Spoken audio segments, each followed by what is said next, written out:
200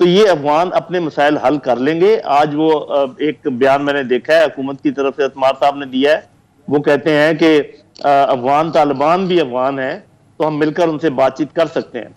تو افغان بڑے پریکٹیکل لوگ ہیں, یہ سمجھتے ہیں کہ طاقت کا توازن کس طرف ہے, یہ آپس میں بات چیت کریں گے. ہاں البتہ یہ ضرور ہے کہ یہ جب محاصرہ کریں گے کابل کا, جو کہ آپ دیکھیں گے کہ اگلے 1-2 مہینے میں ہو جائے گا, تو اشرف غنی اندر سے ضد ضرور کرے گا کہ میں نہیں چھوڑتا, اور پھر کچھ لوگ ملیں گے کابل سے, ان کو ملاقاتیں ہوں گی. تو میرا نہیں خیال کہ کابل پر حملہ کریں گے. یہ کابل پر بھی آپ دیکھیں گے اسی طریقے سے قابض ہو جائیں گے جیسے باقی جگہوں پر بات چیت کے ذریعے ہو رہا ہے. تھوڑا بہت ہو سکتا ہے خون خرابہ ہو, اللہ کرے بہت کم ہوگا.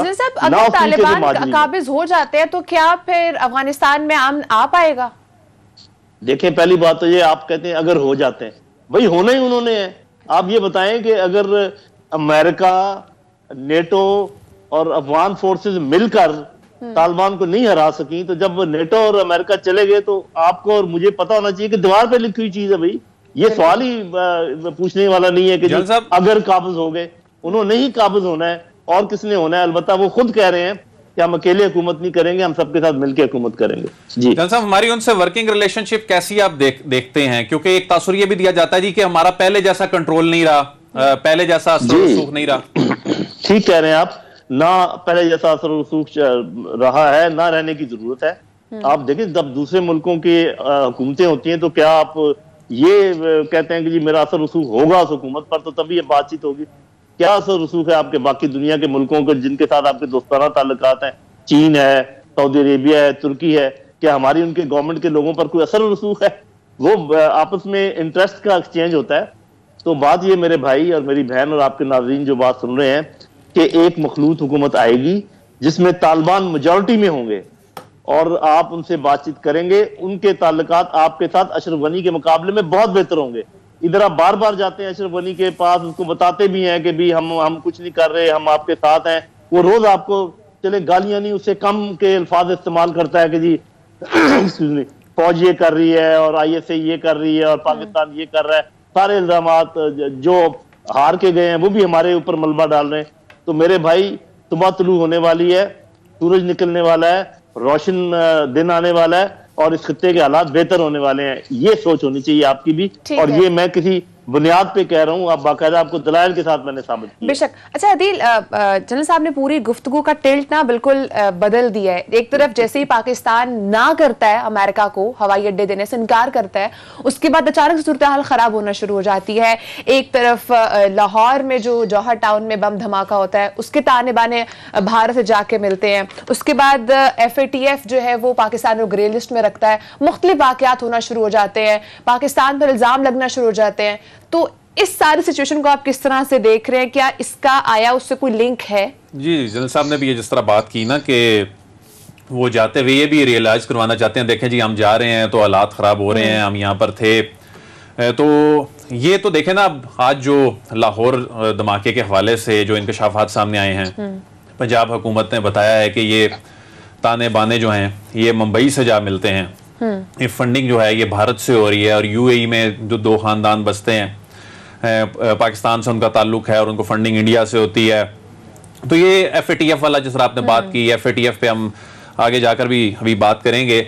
تو اب تو شاہ محمود قریشی نے, اب تو پاکستان نے یہ باقاعدہ یہ کہنا شروع کر دیا ہے کہ یہ آرم ٹویسٹنگ کی جا رہی ہے. شاید یہ کیا کوئی ٹیکنیکل فورم ہے یا یہ سیاسی فورم ہے؟ یہ کون سا فورم ہے جہاں پر آپ جو میجورٹی, بلکہ 27 میں سے 96 جو آپ پوائنٹس پہ عمل کر دیں, اس کے بعد بھی آپ کو اگلے 1 سال کے لیے گرے لسٹ میں رکھا جائے. آپ نے 27 جو ایکشن پلان کے نکات دیے ہیں اس میں 6-7 اور ایڈ کر دیں. اس کے جو پیرالل ہے وہ جو ICRG کے تحت وہ آپ کو پوائنٹس دیے جا رہے ہیں, اس میں 40 پوائنٹس الگ سے دے دیں. تو اس میں تو کوئی شک نہیں ہے کہ پاکستان کی جو آرم ٹویسٹنگ ہے وہ کرنے کی کوشش کی جا رہی ہے. اور افغانستان کے حوالے سے دیکھیں چیلنج تو ہے, اس کی ریزن یہ ہے کہ افغانستان میں امن تو پاکستان میں امن. ایک مستحکم افغانستان جو ہے وہ ایک مستحکم پاکستان کی علامت, اس کی وجہ ہے کہ وہاں کی جو شورش ہے وہ یہاں ڈسٹرب کرتی ہے. اور اب یکم کو جو اجلاس بلایا گیا ہے پارلیمنٹ میں, یہ بڑا اہم اجلاس ہے.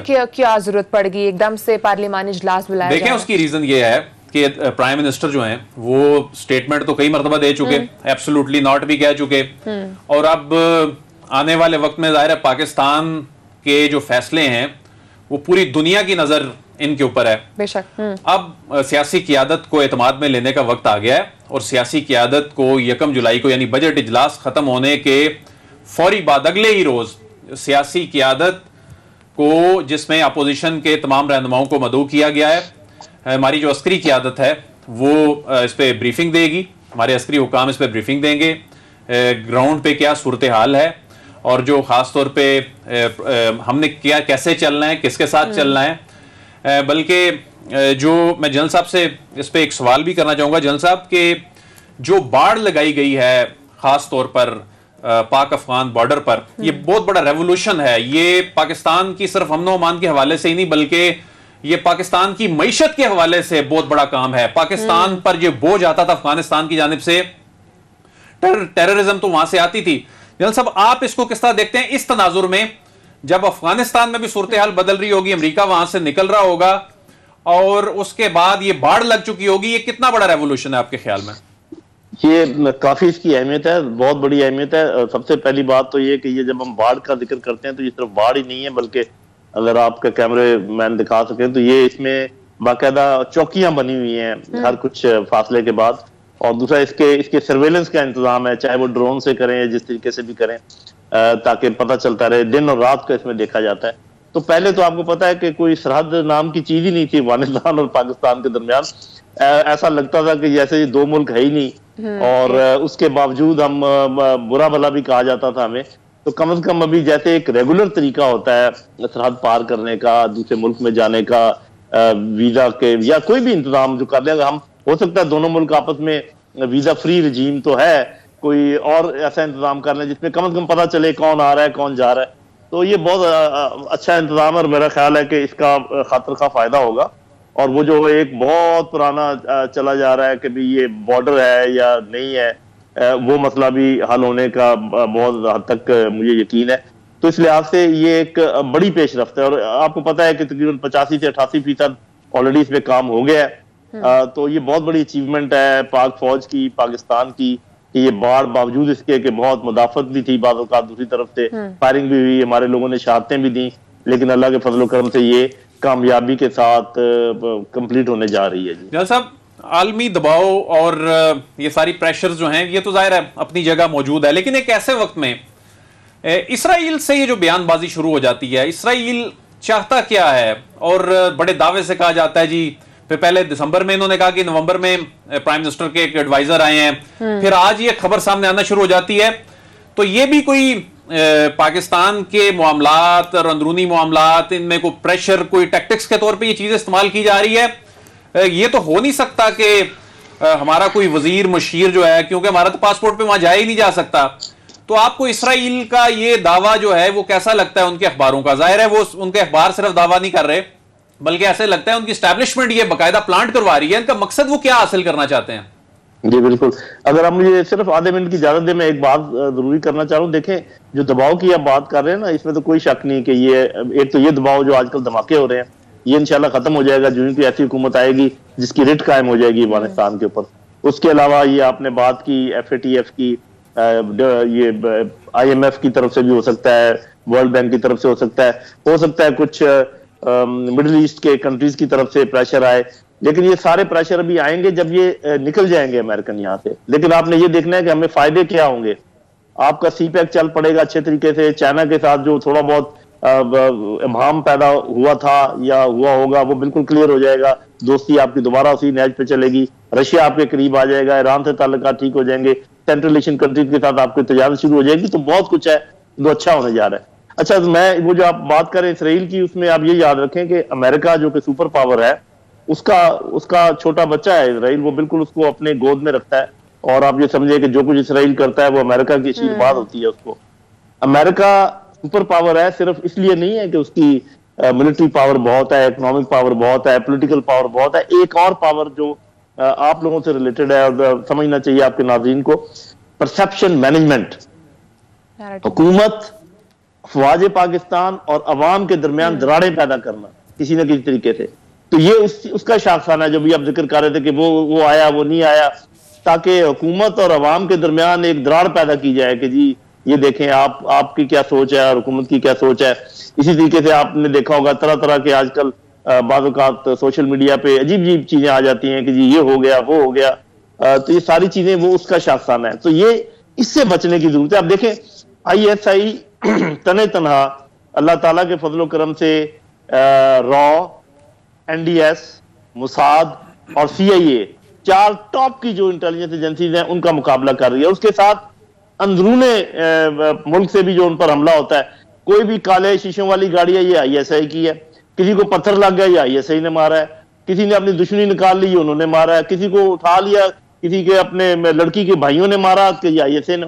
تو یہ جو اندر سے حملے ہیں اور باہر سے حملے ہیں، آپ دیکھیں کہ کتنا مقابلہ ان کا کرنا پڑ رہا ہے. تو آپ لوگوں سے میری یہ استدعا ہے کہ کم از کم اندرونی حملوں سے اپنی انٹیلیجنس ایجنسی کو بچائیں، بیرونی طاقتوں سے یہ انشاءاللہ نبٹ لے گی. جنرل صاحب یہ میری آپ کی اجازت سے میں کوشچن کرنا چاہ رہا ہوں. جنرل صاحب یہ جو اسرائیل والا معاملہ آئے روز یہ سامنے اس طرح کی کوئی چیز آ جاتی ہے، کیا آپ جس دور میں ظاہر سرو کر رہے تھے اور کیا ماضی میں کوئی ایسی چیزیں دیکھی گئی ہیں جو بار بار یہ الزامات لگتے ہیں یہ ممکن ہے کہ کوئی یہاں سے اسرائیل جا سکے؟ یہ تو ہمارے جو نارمز ہیں اور جو انٹرنیشنل جو قوانین ہیں ان کو بھی دیکھا جائے تو ہمارے پاسپورٹ پہ تو کوئی اسرائیل جا ہی نہیں سکتا. تو یہ پھر کیسے بار بار کیوں ایسے کر رہے ہیں آپ کے خیال؟ یہ اصل میں ہوتا یہ ہے کہ ایک تو میں نے بتایا نا کہ یہ وہ تفرقہ ڈالنے کی ان کی کوشش ہے.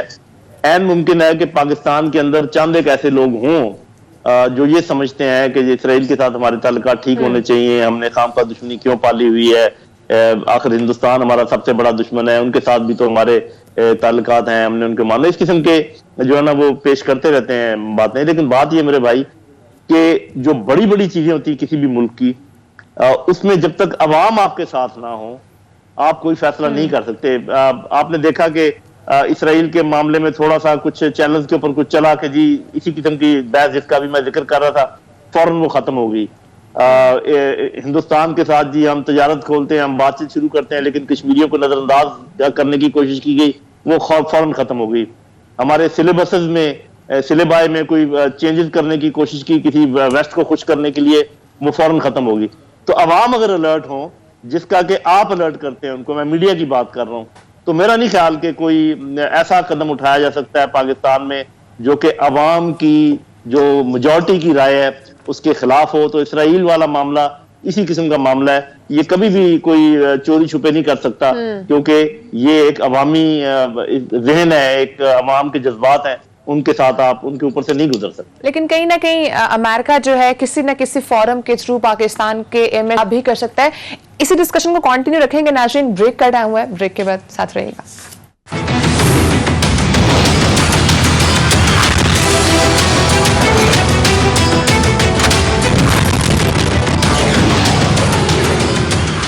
Welcome back. ناظرین عدیل، آپ نے اسی پروگرام پہلے یہ کہا تھا کہ پاکستان کو گرے لسٹ میں ہی رکھا جائے گا، یہ بریکنگ آپ نے پہلے دے دی تھی اور ایسا ہی ہوا ہے. فیٹف کے 27 پوائنٹس میں سے 26 پوائنٹس پر عمل درآمد کرنے کے بعد بھی ہم اس وقت گرے لسٹ میں ہیں.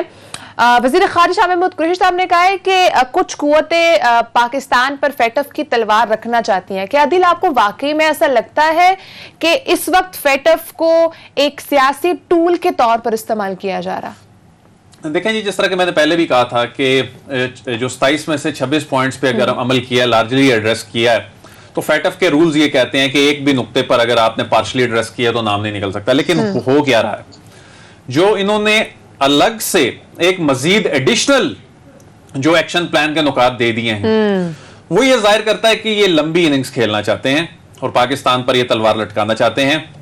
اس میں سے کچھ چیزیں آپ کے ساتھ میں شیئر کرنا چاہتا ہوں کہ ایسا کیوں لگ رہا ہے کہ واقعی اس سیاسی ٹول کے طور پہ استعمال ہو رہا ہے.